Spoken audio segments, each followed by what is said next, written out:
G'day guys, welcome to my channel. My name's Pierre and this is Simple Home Brew.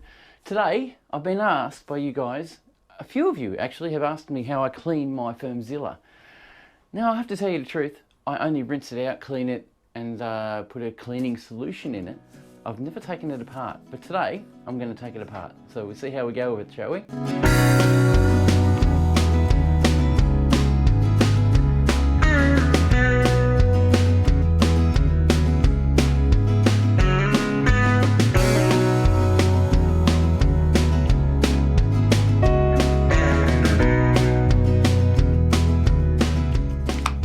So I'll show you my Fermzilla and what the condition of it is at the moment.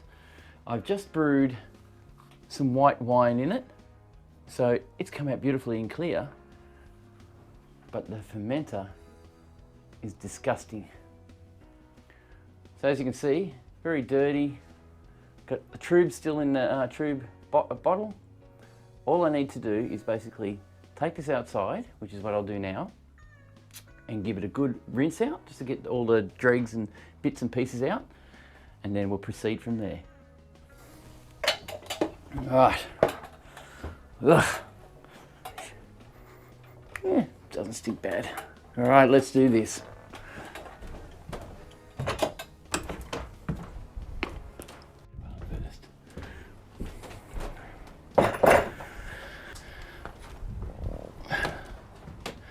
That's better. So I decided to come back in here because it's just crappy outside, it's too windy.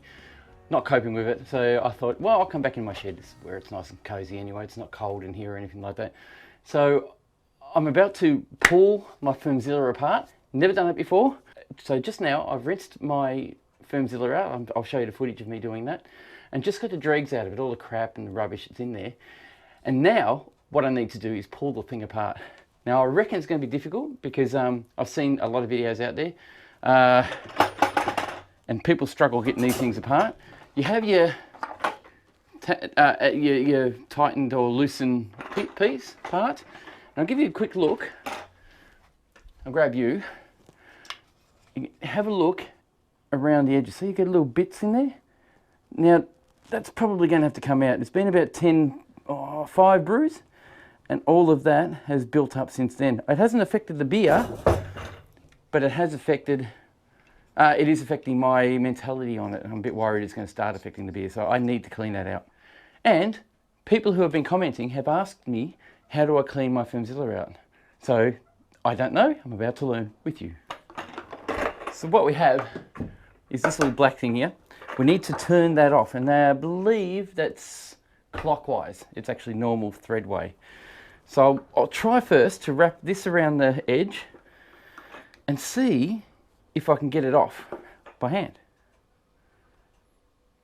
So stick it, so wish me luck.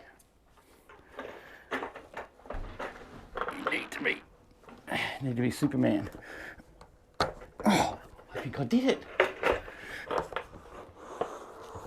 Oh my God, I did. How cool is this? Okay, so we've got the valve off. That's awesome. That was easier than I thought it would be. I might have to nip a few things up, but that's great. This part though, this one here, needs to be turned anti-clockwise to come off. Now, how are we going to hold this while I'm doing that? This is the question. So I will try first without holding it. Just like that. It is so easy. Now, I was so worried, I thought this was going to take forever. But look at that. That's going to have to come out now. I'm missing something here, have I? There's nothing there. Not really, just got to pop it out. It's been jammed in there. There's a bit of a lip on here, sticking it, I think. Not entirely sure. There we go. Just a bit of gentle persuasion. Okay, so as you can, right here, there's a little rubber seal, I think. Yep, there's a little rubber O-ring. I'll leave that on there so I don't lose it. And we shall get this out. I was watching online. Oh yeah, that smells, so we need to get that out, clean it. Take the rubber off inside the Fermzilla. That'll make it easier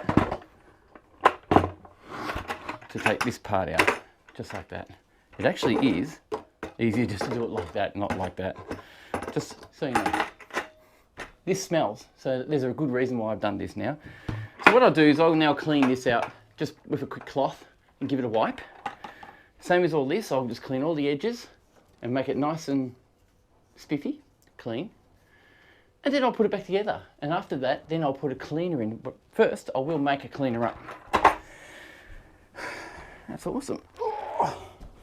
So what I got is a sample pack of Stellar Clean. Stellar Clean is an alkaline cleaner.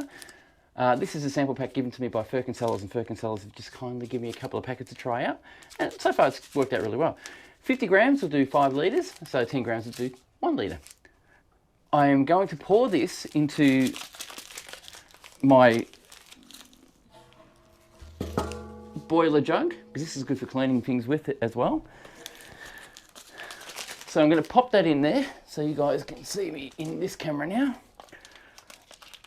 So all it is, basically, it's a cleaner. I'll grab a pair of scissors. The place is a bit of a mess at the moment. I've been very busy. So 50 grams of this stuff, pour it straight in. So I'll grab 5 litres of warm water. I won't do hot water or cold water because basically it's cold outside and I don't want my hands to freeze.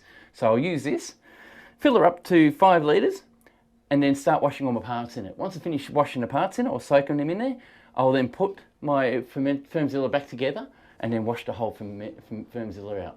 Then I'll clean it, rinse it. I won't sanitize it until I'm going to use it and then leave it to dry until I need to use it next time. So I'll be back with some more water. Warm water.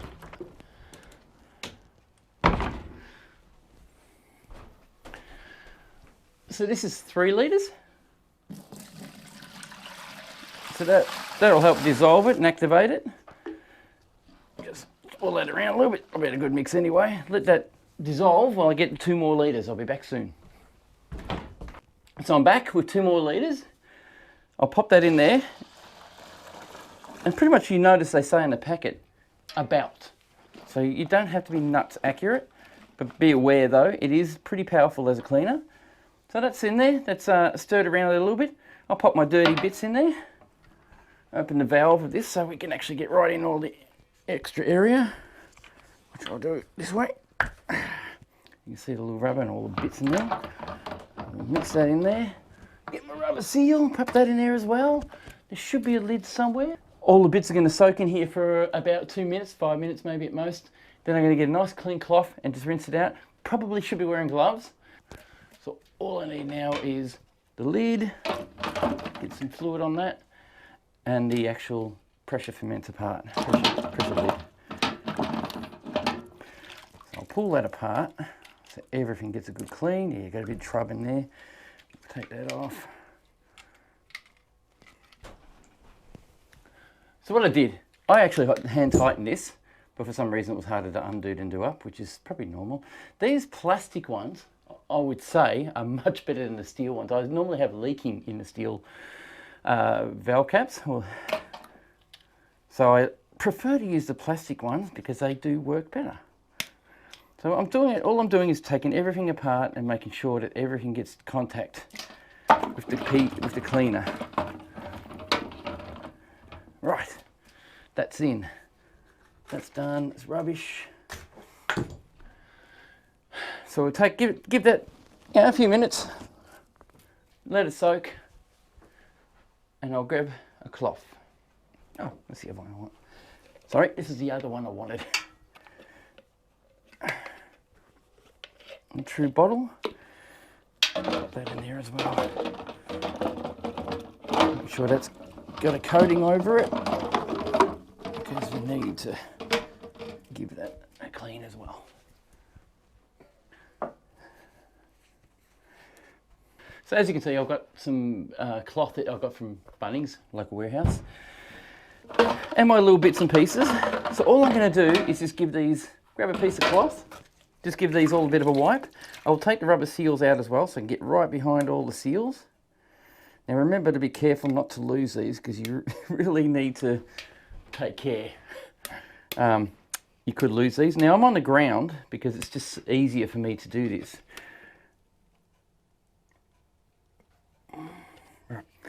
So that's my little rubber O-ring. Just give that a wipe as well, just to get that clean, just to make sure that's right.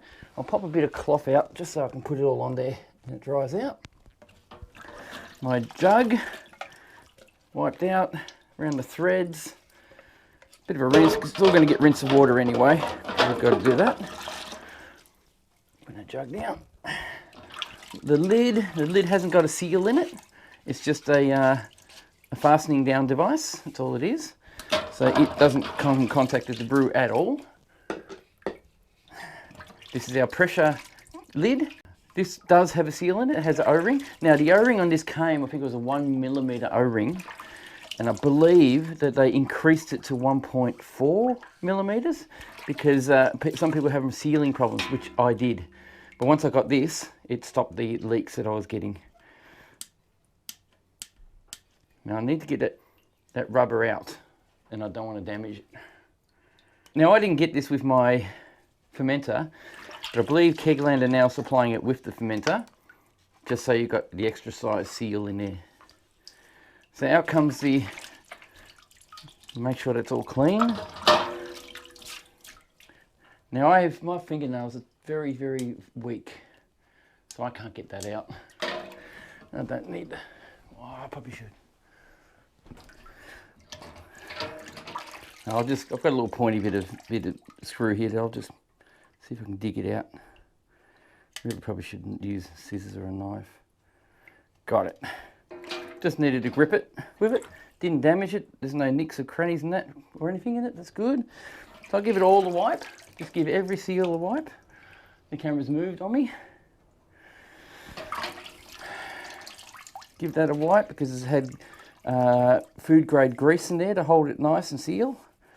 So I'll give that a clean out as well. So these are all little things. If you want to do it, do it. It just gives you peace of mind. But I'm just doing it all once because I haven't done it yet.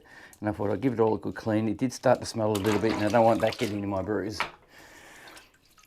So we're nearly there. Just giving these a wipe. So once I finish wiping these, and there's a seal here. One right here. So don't lose this one. It's the seal for your valve. Like I said, band-aids are starting to come off. Seal for your valve. And that's it there. So luckily I'm documented this because I might not know how to put this back together, hey? What happened then?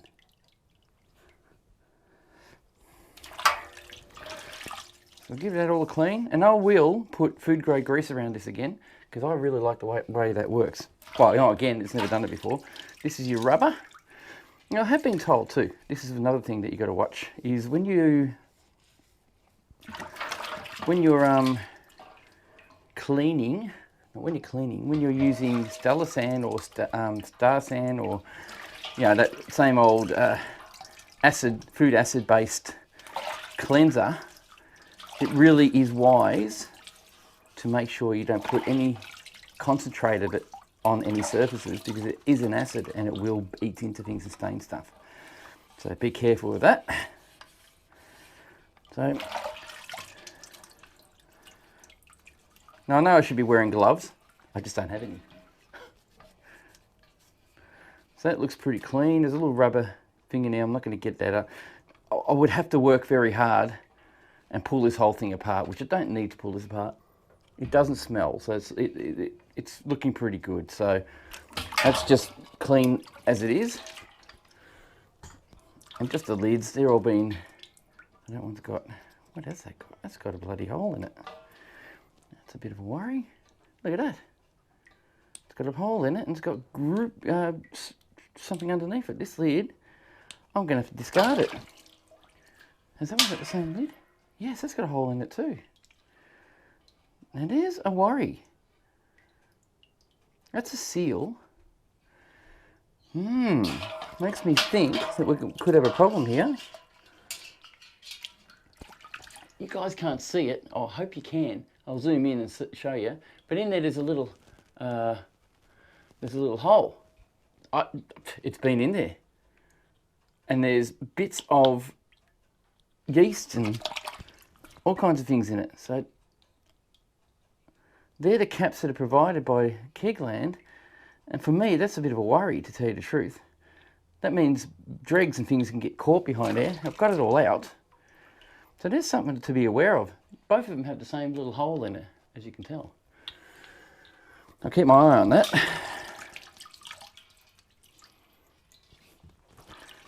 This is the air. Right, that's all cleaned out with cleaner, and as you can see, it's pretty dirty. So there was a fair bit of crap in there, but that's good. So now I'll tip this out. No, I won't. I'll wipe this out first with it. Whew. So we've got a semi-clean fermenter.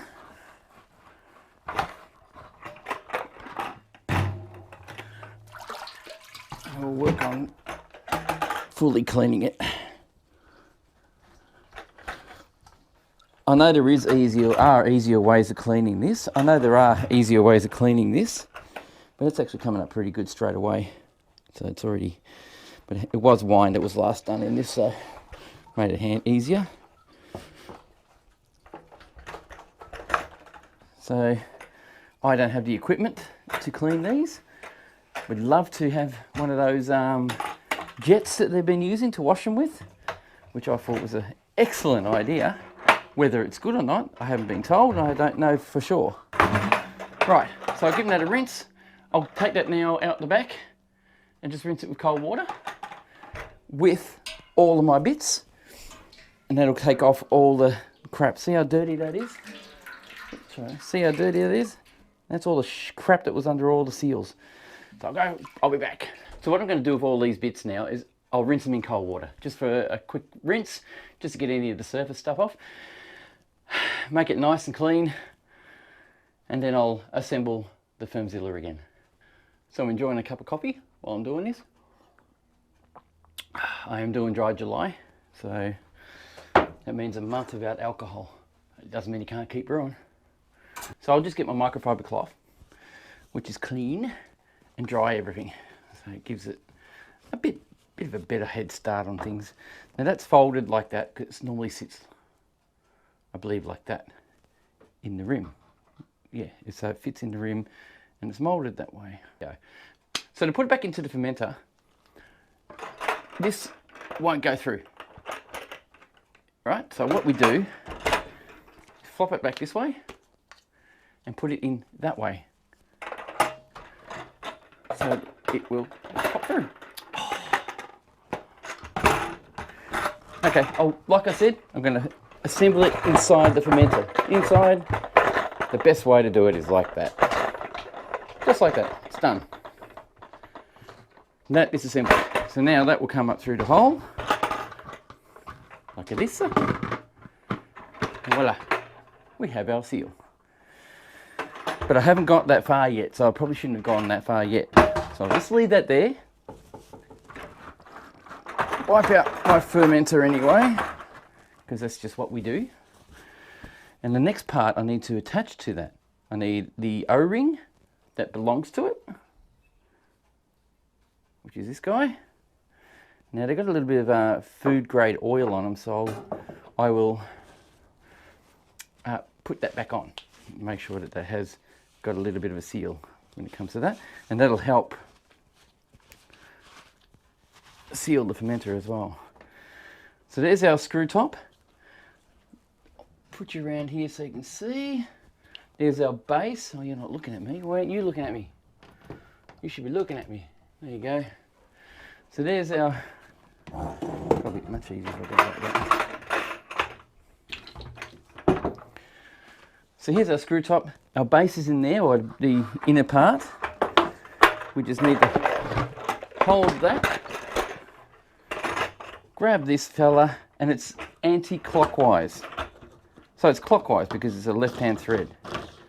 So that should just screw up. Which I'm wrong. It's anti-clockwise because it's a left-hand thread.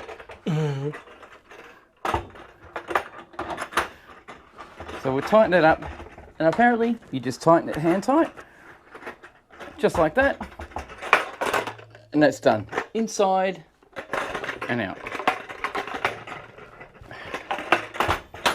Right, sorry about the rattling. So go back here. So, right, sorry about the rattling. And the next part I need to do is pop the O-ring on. Now, is that the right O-ring for this unit, this part? I don't think it is, but it fits. Alright, well that fits, so happy days. Okay, so that must be right. What I'm going to do is grab some food grade grease and actually wrap it around the seal just to give it a bit of lube so I can get it off later. Because usually this is the issue half the time, is the thread gets stuck because it's plastic against plastic. So that's got grease around it now, just like that, and around some of the thread as well, so it will hopefully seal better and make it easier to get off later. That is the theory. So this is our valve, and the valve only goes on one side, so you all know which way that one goes, because there's only one way it can go. And also, Kegland is written on it, and that would obviously be upside down, because this is upside down. And this is a clockwise thread. Just turn it until it seals, and apparently, again, ow, fingernail, tighten it till it's hand tight. That's it. That's the base valve connected again, and our Fermzilla assembled in the bottom. The next part is the top half, and like I said before, they provided us with, and I'm missing something here, I've forgotten an O-ring. Told you I'd have trouble. I knew I'd have trouble. That O-ring there is for this, I think. Yes, what's that O-ring for? I missed something, so I now have to take it apart. Ugh! I didn't miss anything. How stupid. It belongs on this. All right, we'll keep going. That's that one there, okay. All right, so with this one, oh, hang on, I'll reassemble this. I was a bit disappointed. I actually thought I might miss out on an O-ring, and I was wrong. I didn't miss out on anything. I found holding it like this helps with tightening.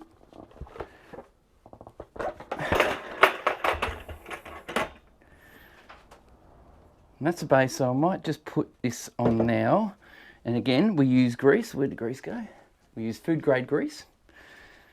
Nobody said to do this, but it's been a benefit for me, and it's never affected my brews. So what I do with the grease is I'll just put a little bit around the edge of the trub bottle, or what do you call it, yeast catcher, whatever you want to do. Just run it around, just re-grease it. It's already clean, so that doesn't matter. Clean but not sanitized.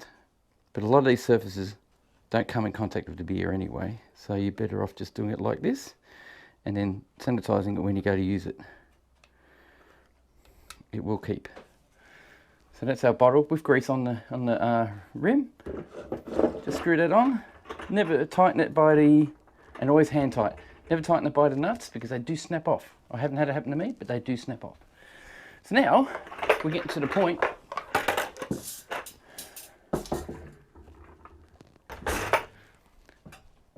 where we need to just put the lid on and assemble that. This is your here so that can see it. See? So this is our lid for pressure fermenting. This is the valve. I don't put grease on this. I don't know why, but it doesn't seem to need it. It's been pretty good without it. Just tighten it finger tight again. I notice this little thing gets, this little ring gets in the way, but it's just in the wrong spot. Just can't help it. But anyway, I'll pop this guy on, and I do grease this one, so it's easier to work with, and it does seal better if you do that. Where'd it go? So I'll pop a little bit of grease around the thread, just like that. So pop a little one there. As you turn it, it'll spread itself around. So you can put on any one of these, it doesn't matter. And you just do it up finger tight for now. Oh, shit, that bloody hurt. It's all right. Can't undo it, can do it up, can't undo it. So as you can see, it didn't actually spread, so I will have to spread that around.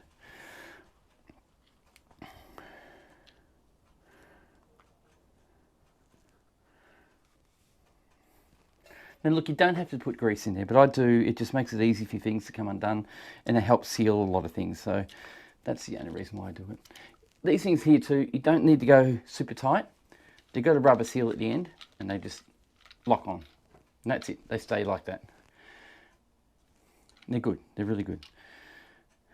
So that's our little valve, what do we call it? Our little quick release assembled.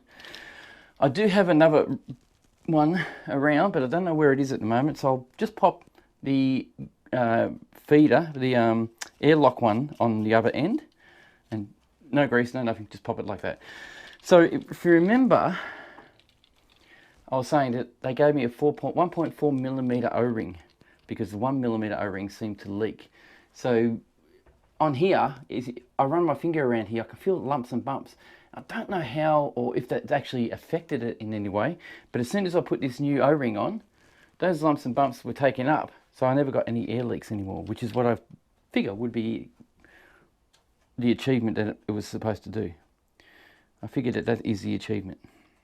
So I'm going to put food grade grease around this one as well, just spread it around. This will help seal it as well.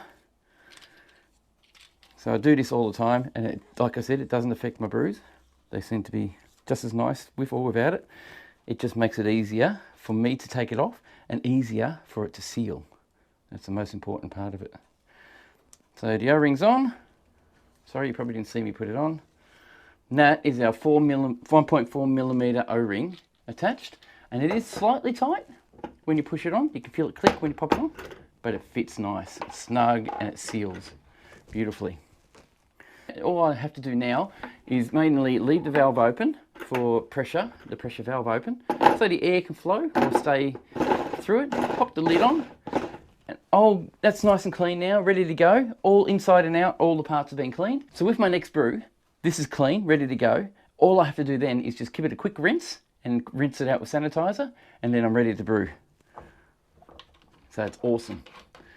So that's how it all goes. So I'll get my jacket for this, pop it on, and I'll pop it away wherever the jacket is. There it is. This is my little jacket. This is great for everything. I always get a jacket with my fermenters now because it just seems to help with controlling the heat and temperature internally. I have a heat controller, which is something else I want to talk to you guys about in a minute. We'll talk to you. Someone out there might be able to help me.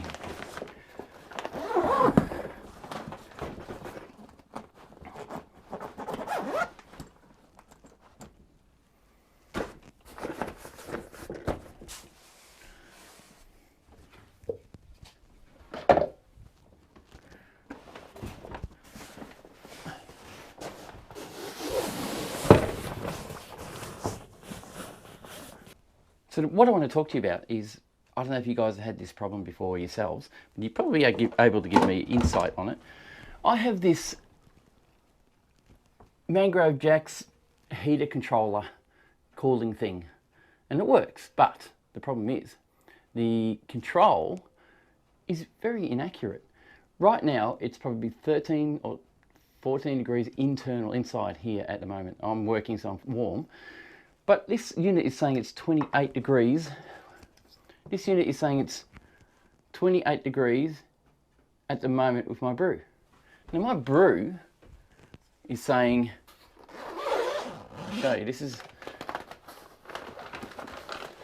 my brew fermenting at the moment, which I'm going to do a video on. It's saying it's, if you can see that, 18 degrees. Now the probe is right near that thermometer, if you can tell, that's the probe right there. And that is showing me that it's where the other thermostat is. But the Mangrove Jack's product is saying it's 28 degrees. I have to leave it at 28 degrees so this ferments at 18 degrees Celsius. Has anyone else had that problem? And am I doing something wrong? I know the probe needs to be inside, but it should be more accurate than that, shouldn't it? If you have any advice, let me know. Do I get rid of it? Do I talk to Mangrove Jacks and see if they can send me a new one? What do I do? Hope you guys are enjoying this video. I am enjoying this cup of coffee. It turned out that the Fermzilla wasn't that hard to pull apart. People online have been saying how hard it is to pull apart, but I never had an issue. I did find though, sitting on the floor, grabbing it with my 2 legs and holding it with my arms and pulling it with that lever, made it so much easier to pull apart. Cleaning it wasn't hard at all, just scrubbing it down, giving it the cleaner, rinsing, making sure it's clean and putting it together again. Not hard at all, very good little item. So what I'm going to do though is eventually get rid of my Fermentasaurus, because the Fermentasaurus is a little bit tall for my needs. It's a little bit hard to manage. It still works quite well. And I might use it for making wine or something like that, and that's about it. I will be getting an all-rounder, hopefully, or another Fermzilla, which I'll be wrapped to get. Just need to save my money. I'm not playing any gigs at the moment. I'm not making much money at all at the moment, so I can't afford to buy anything. So I'm just going to wait and bide my time. So thanks for watching, thanks for subscribing, and we'll see you in the next one. See you guys.